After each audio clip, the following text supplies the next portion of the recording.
So sa pagdating ng kalagayan ng ating daigdig, kung tutusin, daigdig ka, hindi lamang ang buong daigdig, hindi paging dito sa bayan ng Kalumpit. Naranasan natin sa kasulukuyan ang sobrang init. Maabot ng 55, 54, even sa Manila, even dito, halos gano'n. No?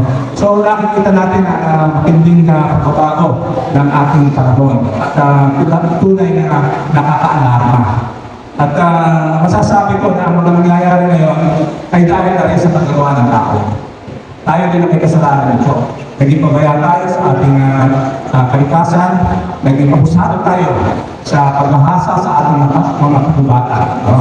Marami na rin ahensya ng ating pamahalaan ang nagsisikap na baguhin at muling ibalik yung dating nilalasat natin at ginawaan sa ating kalikasan.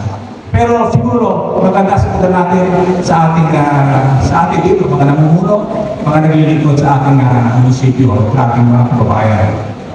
How about na ang bawat isa sa atin, maging minsan na, kahit minsan na, bawat isa sa atin ay magkaroon ng pagkukusa na magtanim na halaman. 5 puno, 5 tayo lahat. Kung meron tayong 100 dito, tigli 5 tayo, meron na tayong 500 puno. Malaki ang nagagawa ng puno.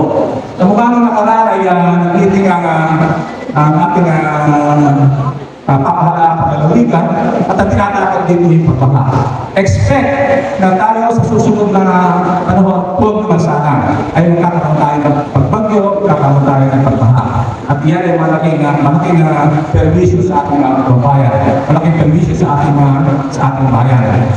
Ngayon, gumagawa ng paraan, kakaroon ng tuloy-tuloy na dredging, palalalamin din ang ilog. Pero siguro tayo makapagtutulong din sa pamagitan ng ating pagiging responsable o disiplina. Una, yung pagtatanim ng halaman. Bawat isa sa atin, kahit minsan na sa isang taon, 5 puno na malabay ang dahon, mga sanga, siguro magandang pagpapusyon nyo.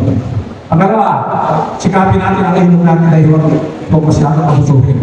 Kaya tapos ng masura doon, magkampanya tayo bawat isa. Kung kunin natin yan, tayo mga namumuno dito sa ating pamahalaan. At yan yung malaking bagay. Kung tatanda natin ang ating mga bundok, walang lupa pupunta, walang putik na pupunta, walang siling na pupunta sa ating mga kailugan. Kahit tayo mag-dredging na mag-dredging, natin yung priyan, natin magtalalim kung ang mga kababata natin, kung ang mga bundok natin ay kalbo. Di ba ba? Pagkat saan nang gagaling ang putik? Saan nang gagaling ang mga sediment, mga sediments sa bundok? Sa gilid ng ilog na kinalbo na rin natin at kinabayaan natin, erosion. So, hukay ng hukay, pero lumalalim din. Makakatulong malaki ang dredging. But of course, the best cure, maging sa medisina, the best cure is preventive. No? Cure, di ba?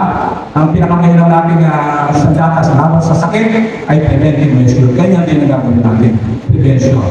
Kaya sana ang bawat isa sa atin ay nagkaroon ng pagkukusa na kumampanya at pagsikap na huwag natin masyadong pusilin ang ating kalikasan.